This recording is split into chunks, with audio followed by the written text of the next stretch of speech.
ಎಲ್ಲರಿಗೂ ನಮಸ್ಕಾರ.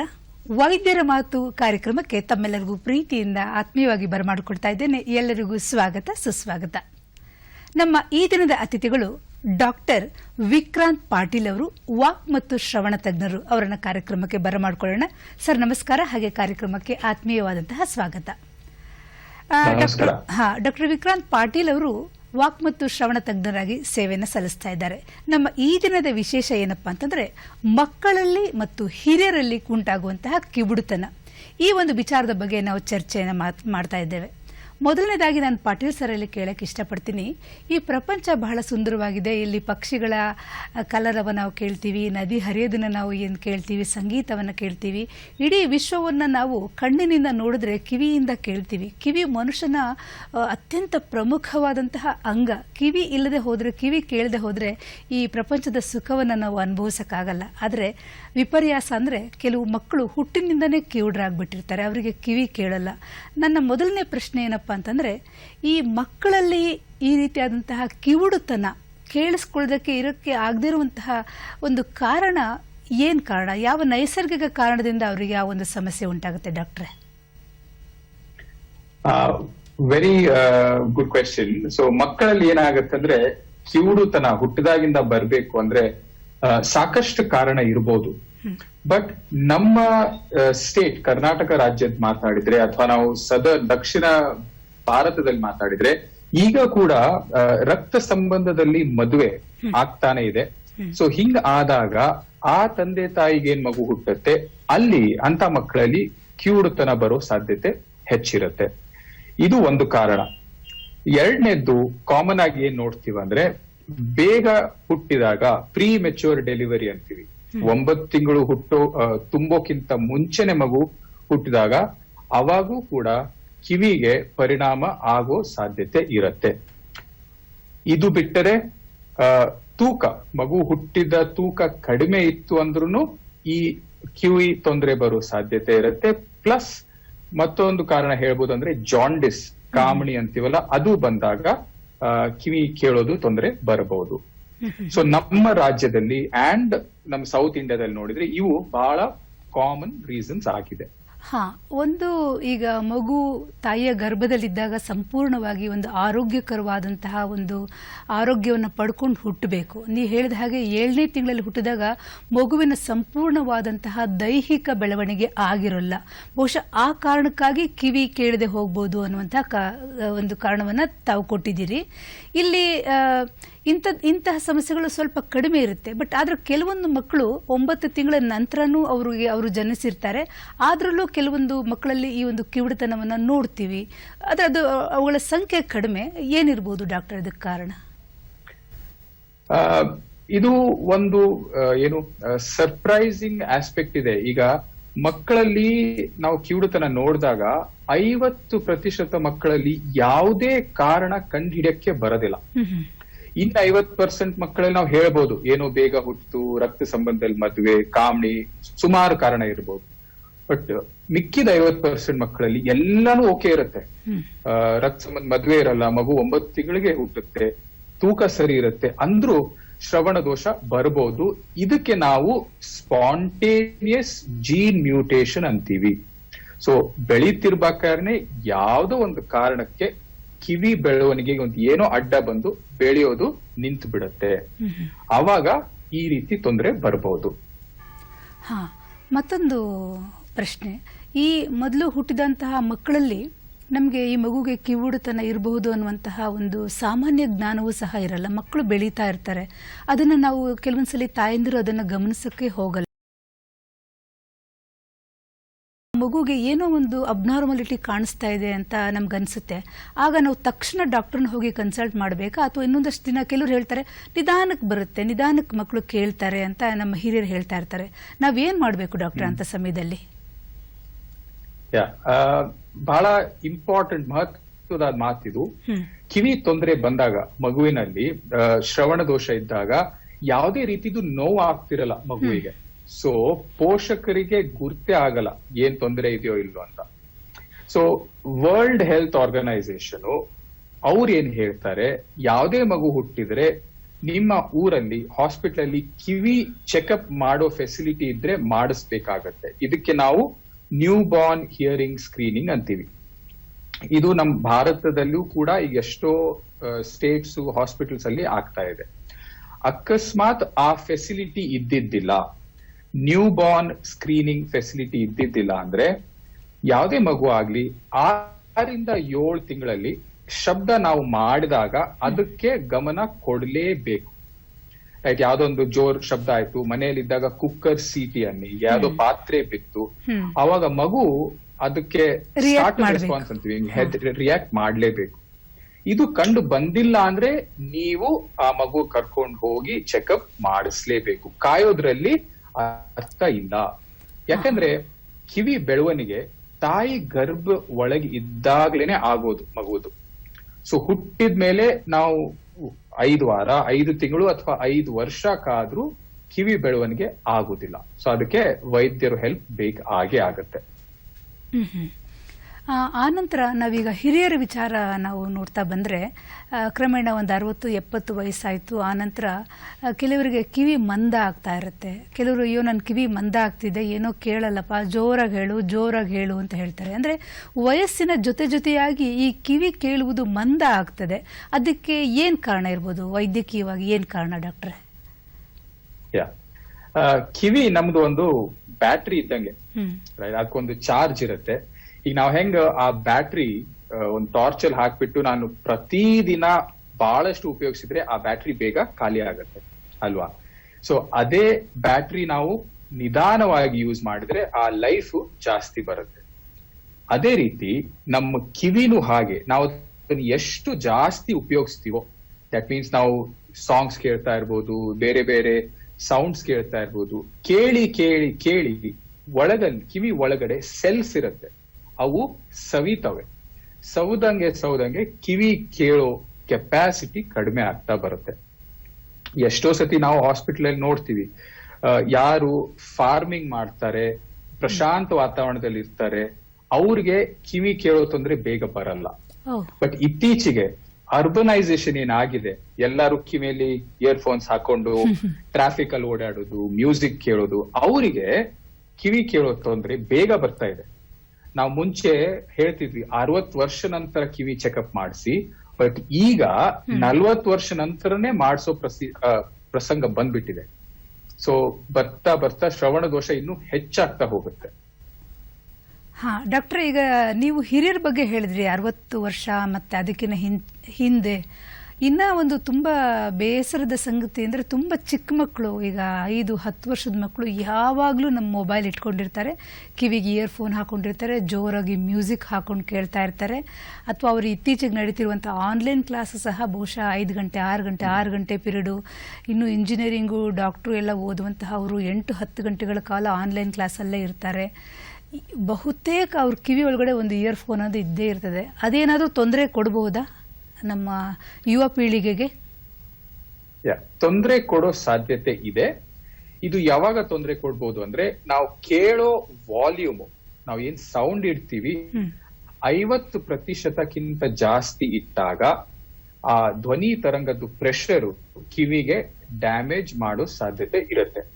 ಸೊ ಯಾರ್ಯಾರು ಆನ್ಲೈನ್, ಈಗ ಏನು ಟೈಮೇ ಹಾಗೆ ಬಂದಿದೆ, ಆನ್ಲೈನ್ ನಾವು ಅಟೆಂಡ್ ಆಗ್ಲೇಬೇಕು, ಇಯರ್ಫೋನ್ಸ್ ಹಾಕ್ಲೇಬೇಕು. ಬಟ್ ಅಲ್ಲಿ ನಾವು ಕಾಳಜಿ ಏನ್ ವಹಿಸ್ಬೇಕು ಅಂದ್ರೆ, ಮೊಬೈಲ್ ಫೋನದ್ದು, ಕಂಪ್ಯೂಟರ್ದ ವಾಲ್ಯೂಮ್ 50%ಕ್ಕಿಂತ ಹೆಚ್ಚು ಬೇಡ. ಅದಕ್ಕಿಂತ ಜಾಸ್ತಿ ಇಟ್ರೆ ಶ್ರವಣ ದೋಷ ಬರೋ ಸಾಧ್ಯತೆ ಹೆಚ್ಚಾಗತ್ತೆ. ಇವತ್ತು ಜಾಸ್ತಿ ಇಟ್ರೆ ನಾಳೆ ಬರುತ್ತೆ ಅಂತಲ್ಲ, ಬಟ್ ಅದೇನು 60 ವರ್ಷಕ್ಕೆ ಬರ್ಬೇಕಿತ್ತೋ ಅದಕ್ಕಿಂತ ಬೇಗ ಬರಕ್ ಸ್ಟಾರ್ಟ್ ಆಗುತ್ತೆ ಆ ತೊಂದ್ರೆ. ಮತ್ತೊಮ್ಮೆ ನಾನು ಎಲ್ಲ ನಮ್ಮ ಯುವ ಪೀಳಿಗೆಯ ಯಂಗ್ಸ್ಟರ್ಸ್ಗೆ ಹೇಳಕ್ಕೆ ಇಷ್ಟಪಡ್ತೀನಿ, ಡಾಕ್ಟ್ರು ಹೇಳಿದ ಹಾಗೆ ದಯಮಾಡಿ 50%ಗಿಂತ ಹೆಚ್ಚಿನ ವಾಲ್ಯೂಮ್ನ ಕೊಡಬೇಡಿ. ಅದರಿಂದ ಮುಂದೆ ನಿಮಗೆ ಬಹಳಷ್ಟು ಕಿವಿಯ ತೊಂದರೆಗಳು ಉಂಟಾಗಬಹುದು. ದಯಮಾಡಿ ಡಾಕ್ಟ್ರು ಹೇಳಿದ್ದನ್ನು ಕೇಳಿಸ್ಕೊಳ್ಳಿ. ಧನ್ಯವಾದಗಳು ಡಾಕ್ಟರ್, ಬಹಳ ಒಳ್ಳೆಯ ವಿಚಾರವನ್ನು ನಮ್ಮ ಯಂಗ್ಸ್ಟರ್ಸ್ಗೆ ನೀವು ಹೇಳಿದ್ದೀರಿ. ಮತ್ತು ಈ ಮಕ್ಕಳಿಗೆ ಒಂದು ಸಮಸ್ಯೆ ಕಾಡೋಕ್ಕೆ ಶುರುವಾಯಿತು, ಮಗು 2 ವರ್ಷ 3 ವರ್ಷ ಆಯಿತು, ಸ್ವಲ್ಪ ಕೇಳಿಸ್ಕೊಳ್ತಾ ಇದೆ, ಜೋರಾಗಿ ಅವನನ್ನು ಕರಿಬೇಕು, ಆವಾಗ ಮಾತ್ರ ಕೇಳಿಸ್ಕೊತಾನೆ. ಅಂತ ಹೇಳ್ಬಿಟ್ಟು ನಾವು ಡಾಕ್ಟರ್ ಹತ್ರ ಕರ್ಕೊಂಡು ಹೋಗ್ತೀವಿ. ಅದು ಮಗು ಇನ್ನು ಗ್ರೋಯಿಂಗ್ ಏಜ್ ಅಂತ ಕರಿಬಹುದು. ಆ ಬೆಳೆಯುವಂಥ ಸಮಯದಲ್ಲಿ ನಾವು ಡಾಕ್ಟರ್ ಹತ್ರ ಕರ್ಕೊಂಡು ಹೋದಾಗ ಡಾಕ್ಟರ್ ಅವ್ರಿಗೆ ಏನು ಟ್ರೀಟ್ಮೆಂಟ್ ಕೊಡುವುದರ ಮೂಲಕ ಆ ಮಗುವಿನ ಕಾಯಿಲೆಯನ್ನು ದೂರ ಮಾಡ್ತಾರೆ ಡಾಕ್ಟ್ರೆ? ಅಲ್ಲ, what treatment will be helpful? Yes. So ಇಲ್ಲಿ ಆಸ್ ಅ ಡಾಕ್ಟರ್ ನಾವು ಫಸ್ಟ್ ಏನ್ ನೋಡ್ತೀವಿ ಅಂದ್ರೆ ಕಿವಿದು ಯಾವ ಭಾಗ ಅಫೆಕ್ಟ್ ಆಗಿದೆ. ಈಗ ಕಿವಿಯಲ್ಲಿ ಕಾಮನ್ ಆಗಿ ಹೇಳ್ಬೇಕಂದ್ರೆ 3 ಭಾಗ, ಹೊರ ಕಿವಿ, ಮಧ್ಯ ಕಿವಿ ಮತ್ತೆ ನಡುವಿನ ಕಿವಿ ಅಂತೀವಿ. ಹೊರ ಕಿವಿ ಅಂದ್ರೆ ಇದು ಕಾಣ್ತಕ್ಕಂಥದ್ದು, ಇಲ್ಲಿ ಜಾಸ್ತಿ ತೊಂದರೆ ಬರೋದಿಲ್ಲ. ಮಧ್ಯ ಕಿವಿದಲ್ಲಿ ಕೆಲವೊಮ್ಮೆ ತೊಂದರೆ ಬರುತ್ತೆ. ಮಧ್ಯ ಕಿವಿದಲ್ಲಿ ಅಂದ್ರೆ ಕಿವಿ ತಮಟೆ ಪರ್ದೆ ಹರಿಯೋದು, ಕಿವಿ ಒಳಗಡೆ ನೀರ್ ತುಂಬಿಕೊಳ್ಳೋದು, ಇದೆಲ್ಲ ನಾವು ಕೇಳಿರ್ತೀವಿ. ಈ ಸಮಸ್ಯೆ ಇದ್ದಾಗ ಗುಳಿಗೆ, ಔಷಧಿ ಅಥವಾ ಆಪರೇಷನ್ ಮೂಲಕ ಸರಿ ಮಾಡಬಹುದು. ಆದ್ರೆ ಒಳಗಿನ ಕಿವಿಗೆ ತೊಂದರೆ ಬಂದಾಗ ಇಲ್ಲಿ ಯಾವುದೇ ತರದ್ದು ಗುಳಿಗೆ, ಔಷಧಿ ಉಪಯೋಗಕ್ಕೆ ಬರಲ್ಲ. ಇಂಥ ಮಕ್ಕಳಿಗೆ ಶ್ರವಣ ಯಂತ್ರಗಳ ಸಹಾಯ ತಗೋಬೇಕಾಗತ್ತೆ. ಅದು ಒಂದ್ ರೀತಿ ಆರ್ಟಿಫಿಷಿಯಲ್ ಇಯರ್. ದೇವರು ಕೊಟ್ಟಿದ್ದು ಕಿವಿ ಸರಿ ಕೆಲಸ ಮಾಡ್ತಾ ಇಲ್ಲ, ಸೊ ಶ್ರವಣ ಯಂತ್ರಗಳು ಆ ಮಗುವಿಗೆ ಕೇಳಲಿಕ್ಕೆ ಹೆಲ್ಪ್ ಮಾಡುತ್ತೆ. ಆಮೇಲೆ ಈ ವಯಸ್ಸು ಹೇಳಿದ್ರಿ ನೋಡ್ರಿ, 2-2.5 ವರ್ಷ, ಈ ವಯಸ್ಸಲ್ಲಿ ಮಗು ಮಾತು ಕೂಡ ಕಲಿತಾ ಇರುತ್ತೆ. ಮನೆಯಲ್ಲಿ ಏನೇನ್ ಮಾತಾಡ್ತಾರೆ, ಯಾವ ಭಾಷೆ, ಸೊ ಇದು ಒಂದು ಕಲಿಯೋ ವಯಸ್ಸು. ಈ ಸ್ಟೇಜ್ ಅಲ್ಲಿ ನಾವು ಮಗುವಿಗೆ ಕಿವಿ ಕೇಳೋಂಗ್ ಮಾಡ್ಲಿಲ್ಲ ಅಂದ್ರೆ ಮಾತಿನ ಬೆಳವಣಿಗೆಗೂ ಕೂಡ ತೊಂದರೆ ಆಗುತ್ತೆ. ಮಾತಿನ ಬೆಳವಣಿಗೆನೂ ನಿಧಾನ ಆಗ್ಬಿಡುತ್ತೆ. ಹಾ ಡಾಕ್ಟ್ರೆ, ಈಗ ಮೊದಲೆಲ್ಲ ಒಂದು ದೊಡ್ಡ ಕೂಡು ಕುಟುಂಬ ಇರ್ತಾ ಇತ್ತು ಅಲ್ಲ, ಅಜ್ಜಿ ತಾತ ಅವರೆಲ್ಲ ಇರ್ತಾ ಇದ್ರು, ಅವರೆಲ್ಲ ಮಕ್ಕಳಿಗೆ ಸಲಹೆಗಳನ್ನು ಕೊಡ್ತಾ ಇದ್ರು. ಇತ್ತೀಚೆಗೆ ಗಂಡ ಹೆಂಡತಿ ಒಂದು ಮಗು, ಅದರಲ್ಲೂ ಮೊದಲನೇದಾಗಿ ಒಂದು ಚೊಚ್ಚಲ ಹೆರಿಗೆ ಅಂತ ಆಗಿರುತ್ತೆ, ಅಲ್ಲಿ ಯಾರು ಹಿರಿಯರು ಇರಲ್ಲ ಹೇಳಕ್ಕೆ. ಈ ಥರದೊಂದು ಚಿಕ್ಕ ಚಿಕ್ಕ ಚಿಕ್ಕ ಮಗು, ಅದಕ್ಕೊಂದೇನೋ ಕಿವಿ ಸಮಸ್ಯೆ ಆಗಿದೆ ಅಂತ ಒಬ್ಳು ತಾಯಿಗೆ ಹೆಂಗೆ ಗೊತ್ತಾಗುತ್ತೆ ಡಾಕ್ಟ್ರೆ? ಅದನ್ನು ಬಹುಶಃ ರೆಕಗ್ನೈಸ್ ಮಾಡೋಕ್ಕೆ ಏನಾದ್ರು ತಡ ಮಾಡಿದ್ರೆ ಏನಾಗಬಹುದು? ಹೇಗೆ ಗುರ್ತಾಗುತ್ತೆ ಅಂದ್ರೆ, ಆಗಲೇ ಹೇಳಿದ್ನಲ್ಲ, ಒಂದು 6 ತಿಂಗಳು ಅಥವಾ 8 ತಿಂಗಳಿಗೆ ಮಗು ಶಬ್ದಕ್ಕೆ ರಿಯಾಕ್ಷನ್ ಕೊಡ್ತಾ ಇಲ್ಲ ಅಂದ್ರೆ ಡೌಟ್ ಬರ್ಲೇಬೇಕು. ಇದನ್ನ ನೀವು ನೋಡ್ಕೊಂಡು ಆದ್ರೂ ನೀವು ತಡ ಮಾಡಿಬಿಟ್ರೆ ಮಾತಿನ ಬೆಳವಣಿಗೆಗೆ ಬಹಳ ತೊಂದರೆ ಆಗತ್ತೆ. ಮಗು 1 ವರ್ಷಕ್ಕೆ ಮಾತು ಬೆಳವಣಿಗೆ ಸ್ಟಾರ್ಟ್ ಆಗ್ಬಿಡುತ್ತೆ. ಆಕ್ಚುಲಿ ಮಗು ತಾಯಿ ಹೊಟ್ಟೆಯಿಂದನೇ ಕೇಳಿಸ್ಕೊಂಡು ಅನುಭವ ಇಟ್ಕೊಂಡು ಹುಟ್ಟುತ್ತೆ. ಹುಟ್ಟಿ ಆದ್ಮೇಲೆ 1-1.5 ವರ್ಷ ಮತ್ತೆ ಕೇಳಿ ಇನ್ನೊಂದಿಷ್ಟು ಅನುಭವ ಗ್ರಹಿಸಿ ಆಮೇಲೆ ಮಾತು ಸ್ಟಾರ್ಟ್ ಆಗೋದು. ಇದನ್ನ ನಾವು ತಡ ಮಾಡ್ಬಿಟ್ರೆ ನಂತರ ಶ್ರವಣ ಯಂತ್ರ ಹಾಕಿದ್ರೂ ಕೂಡ ಮಾತು ಬೆಳೆಯಕ್ಕೆ ಟೈಮು ಸಾಲೋದಿಲ್ಲ. ಮಗುವಿಂದು ಬ್ರೇನು 80% ಬೆಳವಣಿಗೆ ಫಸ್ಟ್ 3 ವರ್ಷ ಒಳಗೆ ಆಗ್ಬಿಡುತ್ತೆ. ಸೊ ನಾವು ಏನೇ ಟ್ರೀಟ್ಮೆಂಟ್ ಮಾಡ್ಬೇಕಿದ್ರು ಸಾಧ್ಯ ಆದಷ್ಟು 1-1.5 ವರ್ಷಕ್ಕೇನೆ ಸ್ಟಾರ್ಟ್ ಮಾಡ್ಬೇಕಾಗತ್ತೆ. ಅದು ಮಾಡ್ದಾಗ್ಲೇನೆ ಮಾತಿನ ಬೆಳವಣಿಗೆ ಮೇಲೆ ದೊಡ್ಡ ಪರಿಣಾಮ ಬೀರುವುದಿಲ್ಲ. ಇಲ್ಲಿ ನಾವು ಲೇಟ್ ಮಾಡ್ಬಿಟ್ರೆ ಮುಂದೆ ಮಾತು ಕಲಿಯೋದು ಕಷ್ಟ, ಅದ ನಂತರ ಶಾಲೆಯಲ್ಲಿ ಕಲಿಯೋದು, ಎಜುಕೇಶನ್ ಎಲ್ಲದಕ್ಕೂ ಒಂದು ನೆಗೆಟಿವ್ ಇಂಪ್ಯಾಕ್ಟ್ ಬಂದ್ಬಿಡುತ್ತೆ. ಹಾ, ಧನ್ಯವಾದಗಳು ಡಾಕ್ಟ್ರೆ. ಈಗ ಹಿರಿಯರಲ್ಲಿ ಒಂದು ಸಮಸ್ಯೆ ಕಾಡ್ತಾ ಇದೆ. ಅವರಲ್ಲಿ ಒಂದು ಈಗೋ ಇದ್ರೂ ಇರಬಹುದು. ಅಜ್ಜ ನಿಮಗೆ ಕೇಳಿಸ್ತಾ ಇಲ್ಲ ಅಂತ ನಾವೇನಾದ್ರು ಜೋರಾಗಿ ಮಾತಾಡಕ್ಕೆ ಹೋದ್ರೆ ನನಗೆ ಕೇಳಿಸ್ತಾ ಇದೆ, ಏನು ಪರವಾಗಿಲ್ಲ ಅಂತ ಹೇಳ್ತಾರೆ. ಆದರೆ ಅವ್ರಿಗೆ ನಿಜವಾಗ್ಲೂ ಕೇಳಿಸ್ತಾ ಇರಲ್ಲ, ಅವ್ರಿಗೆ ನಾವು ಜೋರಾಗಿ ಮಾತಾಡಬೇಕಾಗತ್ತೆ. ಈ ವಿಚಾರ ಒಂದು ಹೇಳೋದೇ ಇದೆಯಲ್ಲ, ಅದು ಒಂದು ಸಮಸ್ಯೆನೇ. ಅವ್ರಿಗೆ ನಾವು ಯಾವ ರೀತಿ ಹೇಳ್ಬೋದು, ಇಲ್ಲ ಅವ್ರಿಗೆ ಈ ಸಮಸ್ಯೆ ಉಂಟಾಗ್ತಿದೆ, ಹೋಗಿ ನೀವು ಡಾಕ್ಟ್ರನ್ನ ನೋಡಿ, ಈ ಥರದ್ದೆಲ್ಲ ಹೇಳೋದು ಒಂದು ಸಮಸ್ಯೆನೇ ಅಲ್ವೇ ಡಾಕ್ಟ್ರೆ? ಅವರು ಅದನ್ನ ಬಹಳ ಇದಾಗಿ ತಗೋತಾರೆ. ಏನಪ್ಪಾ, ನನ್ಗೇನು ಕಿವಿ ಕೇಳಲ್ಲ, ನನ್ನನ್ನು ಕಿವಿಡ ಅನ್ಕೊಂಡ್ಬಿಟ್ಟೆ, ನಂಗೆ ಚೆನ್ನಾಗಿ ಕೇಳುತ್ತೆ ಅಂತ ಹೇಳ್ತಾರೆ. S S. ಸೊ ಎಷ್ಟೋ ನಮ್ ಸೀನಿಯರ್ ಸಿಟಿಸನ್ಸ್ ಬಹಳ ಲೈಟ್ಲಿ ತಗೋತಾರೆ. ಯಾಕಂದ್ರೆ ನೋವು ಆಗ್ತಾ ಇಲ್ಲ. ಶ್ರವಣ ದೋಷ ಬಂದಾಗ ಇಲ್ಲಿ ಅದು ಒಂಥರ ಡಿಸೆಪ್ಷನ್ ಆಗೋದು. ಯಾಕೆಂದ್ರೆ ನೋವು ಇಲ್ಲ, ಹೀಗೆ ಯಾಕೆ ಮಾಡ್ತಾರಂದ್ರೆ ಕೆಲವು ಕಾರಣ. ಒಂದು ಅವೇರ್ನೆಸ್. ಈಗ ಶ್ರವಣ ದೋಷ ಬಂದ್ಮೇಲೆ ಅದರಿಂದ ಬೇರೆ ಏನೇನ್ ತೊಂದರೆ ಬರ್ಬೋದು, ಇದು ನಮ್ ಸೀನಿಯರ್ ಸಿಟಿಸನ್ಸ್ಗೆ ಇನ್ನೂ ಗುರ್ತಿಲ್ಲ. ಸೆಕೆಂಡ್ ಥಿಂಗ್, ಸ್ವಲ್ಪ ಮುಜುಗರ ಆಗ್ತಾರೆ. ಈಗ ಶ್ರವಣ ದೋಷ ಬಂದಿದೆ, ನಾನೇನೋ ಶ್ರವಣ ಯಂತ್ರ ಹಾಕ್ಬೇಕು, ಚೆನ್ನಾಗಿ ಕಾಣಲ್ಲ, ಜನ ಏನಂತಾರನೋ ಆ ಭಾವನೆ ಇನ್ನೂ ಕೂಡ ಇದೆ. ಮೂರನೇದು, ಮುಂಚೆ ಯಾರ್ಯಾರು ಶ್ರವಣ ಯಂತ್ರ ಹಾಕಿದ್ರು ಅವ್ರು ಸ್ವಲ್ಪ ತಮ್ಮ ಅನುಭವಗಳನ್ನ ಹೇಳಿರ್ತಾರೆ. ತಗೋಬೇಡಪ್ಪ, ಶಬ್ದ ಮಾಡುತ್ತೆ, ಗುಯ್ ಅನ್ನತ್ತೆ, ಇವೆಲ್ಲ ಕೇಳ್ಕೊಂಡು ನಮ್ ಸೀನಿಯರ್ ಸಿಟಿಸನ್ಸ್ ಈ ಡಿಸಿಷನ್ ಅನ್ನ ತಳ್ತಾ ಹೋಗ್ತಾರೆ, ಇರ್ಲಿ ಬಿಡು ಅಂತ. ಬಟ್ ಈಗಿನ ಡೆವಲಪ್ಮೆಂಟ್ ನೋಡಿದ್ರೆ, ಈಗಿನ ಸೈನ್ಸ್ ನೋಡಿದ್ರೆ, ಇದಕ್ಕೆ ಎಲ್ಲಾ ತೊಂದರೆಗೂ ಆನ್ಸರ್ಸ್ ಇದೆ. So it starts with awareness.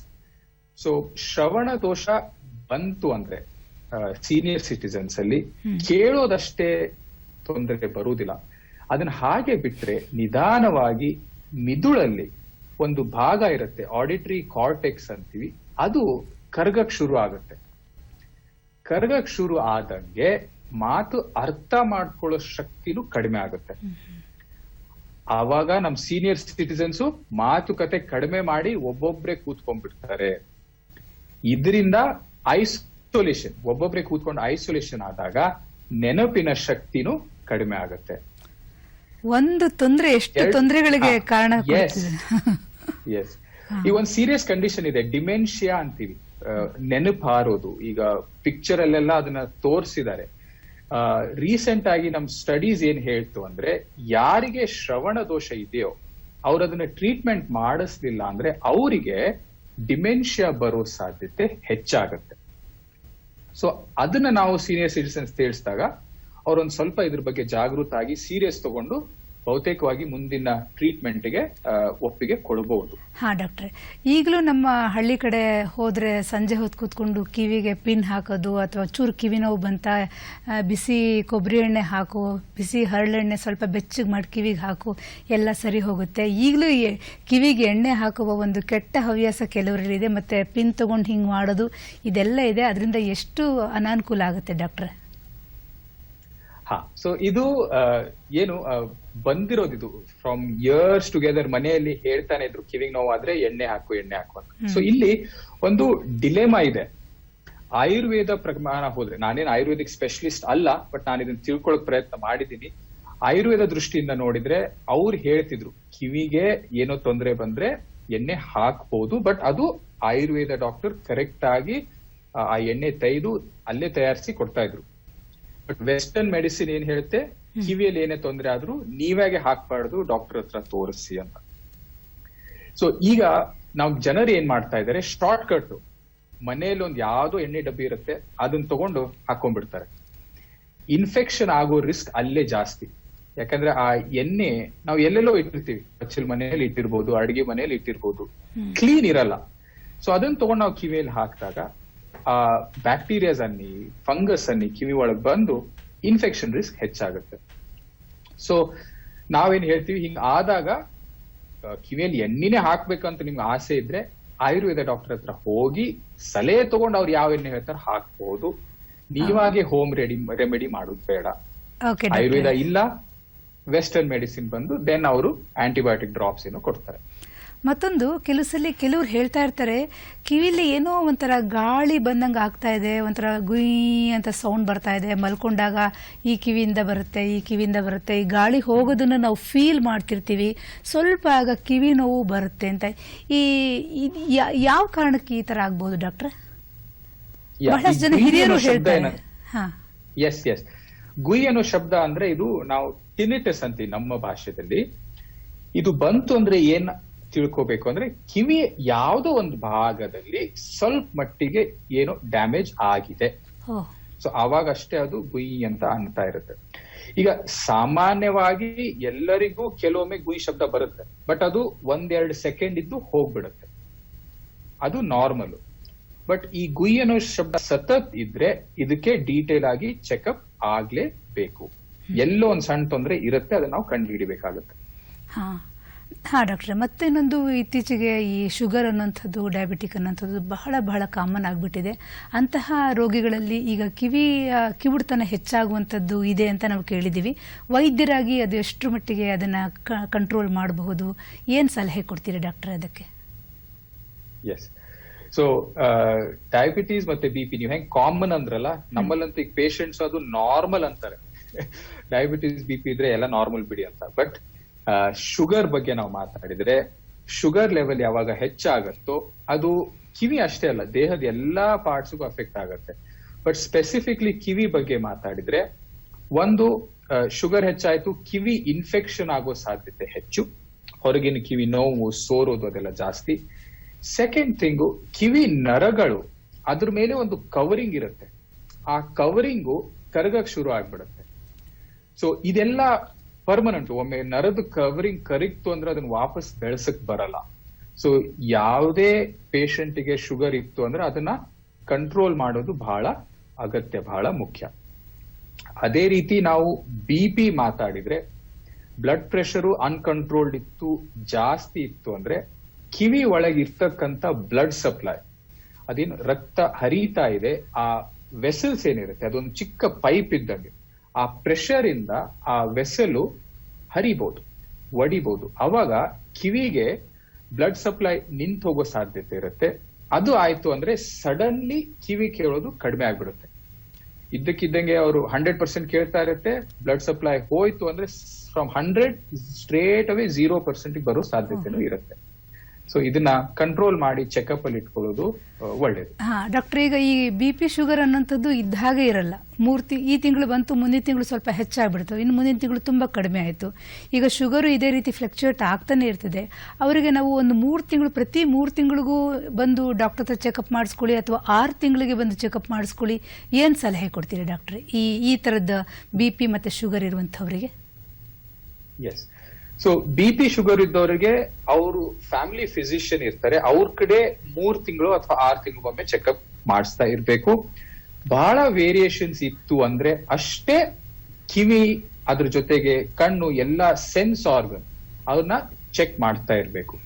But ಈಗ ಅವ್ರದ್ದು ಶುಗರ್ ಮತ್ತು BP ವೆಲ್ ಕಂಟ್ರೋಲ್ಡ್ ಇದೆ, ಏನು ಫ್ಲಕ್ಚುಯೇಷನ್ಸ್ ಇಲ್ಲ, ಅಂತವರಿಗೆ ವರ್ಷಕ್ಕೊಮ್ಮೆ ಚೆಕಪ್ ಮಾಡಿಸಿದ್ರು ಸಾಕು. ಬಹುತೇಕ ನಾವು ಕಾರ್ಯಕ್ರಮದ ಕೊನೆಯ ಹಂತಕ್ಕೆ ಬರ್ತಾ ಇದ್ದೀವಿ. ಅತ್ಯಂತ ಸಂಕ್ಷಿಪ್ತವಾಗಿ ಕೊನೆಯಲ್ಲಿ, ಈ ಕಿವುಡುತನಕ್ಕೂ ಮತ್ತೆ ಮಕ್ಕಳು ಮಾತಾಡದೇ ಇರೋಕ್ಕೂ ತುಂಬಾ ನೇರವಾದಂತಹ ಸಂಬಂಧ ಇದೆ. ಕಿವುಡುತನ ಮತ್ತೆ ಮೂಗುತನ ಇದನ್ನ ನಾವು ಜೊತೆಯಾಗಿ ನೋಡ್ತೀವಿ. ಏನ್ ಕಾರಣ ಇರಬಹುದು?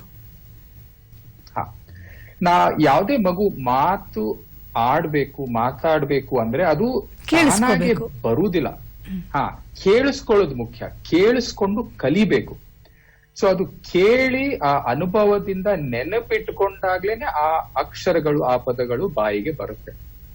ಸೊ ಕಿವಿ ಕೇಳೋದಿಲ್ಲ ಅಂದ್ಮೇಲೆ ಏನ್ ಮಾತಾಡ್ತಾ ಇದೀವಿ ಅನ್ನೋದು ಶಬ್ದ ಗ್ರಹಿಸಕ್ಕಾಗಲ್ಲ, ನೆನಪಿಟ್ಕೊಳ್ಳಲ್ಲ. ಅವಾಗ ಮಾತಿನ ಬೆಳವಣಿಗೆ ಕೂಡ ಲೇಟ್ ಆಗ್ಬಿಡುತ್ತೆ. ಆಮೇಲೆ ಇದಕ್ಕೊಂದು ಅವಕಾಶ ಕೊಟ್ಟಿದ್ದಾರೆ ದೇವರು. ಮಗು ಕೇಳ್ಬೇಕು, ಮಾತಾಡ್ಬೇಕು ಅಂದ್ರೆ ಫಸ್ಟ್ 2 to 3 years ಒಳಗೆ ಇದೆಲ್ಲ ಆಗ್ಬೇಕು. ಈ ಟೈಮ್ ಪೀರಿಯಡ್ ನಾವು ದಾಟಿ ಹೋದ್ರೆ ಆಮೇಲೆ ನಾವು ಎಷ್ಟೇ ಶ್ರಮ ಪಟ್ರು ಪೂರ್ತಿ ಆ ಮಗುವಿಗೆ ನಾರ್ಮಲ್ ಮಾಡೋದು ಕಷ್ಟ ಆಗ್ಬಿಡುತ್ತೆ. ಬಹಳ ಒಳ್ಳೆಯದು ಡಾಕ್ಟ್ರೆ. ಸೊ ಈ ಕಾರಣಕ್ಕಾಗಿ ನಾವು ಮಗುವಿನ ಒಂದು ಬೆಳವಣಿಗೆ ಏನಿದೆ 6 ಮತ್ತು 7ನೇ ತಿಂಗಳಲ್ಲಿ ಅತ್ಯಂತ ಎಚ್ಚರವನ್ನು ವಹಿಸಬೇಕು ಅನ್ನುವಂಥ ಸಲಹೆಯನ್ನು ಡಾಕ್ಟರ್ ಕೊಟ್ಟಿದ್ದಾರೆ. ಡಾಕ್ಟರ್ ವಿಕ್ರಾಂತ್ ಪಾಟೀಲ್ ಅವರು ಬಹಳ ಸಂಕ್ಷಿಪ್ತವಾಗಿ ಅತ್ಯಂತ ಸುಂದರವಾದಂತಹ ಶೈಲಿಯಲ್ಲಿ ಈ ದಿನದ ಒಂದು ಚರ್ಚೆಯಲ್ಲಿ ಭಾಗವಹಿಸಿ ನಮಗೆ ಬಹಳಷ್ಟು ಸಲಹೆಯನ್ನು ಕೊಟ್ಟಿದ್ದಾರೆ. ಚಂದನ ವಾಹಿನಿಯ ಪರವಾಗಿ ನಾವು ಅವರಿಗೆ ತುಂಬ ಹೃದಯದ ಧನ್ಯವಾದಗಳನ್ನು ಅರ್ಪಿಸ್ತಾ ಇದ್ದೀವಿ. Thank you doctor, thank you so much. Thank you. ಇದುವರೆಗೂ ಕಿವುಡುತನ ಈ ವಿಚಾರದ ಬಗ್ಗೆ ನಾವು ಚರ್ಚೆಯನ್ನು ಮಾಡಿದ್ವಿ. ಮತ್ತೆ ನಮ್ಮ ಮುಂದಿನ ಕಾರ್ಯಕ್ರಮದಲ್ಲಿ ಮತ್ತೆ ಭೇಟಿಯಾಗೋಣ. ಅಲ್ಲಿವರೆಗೂ ನಮಸ್ಕಾರ.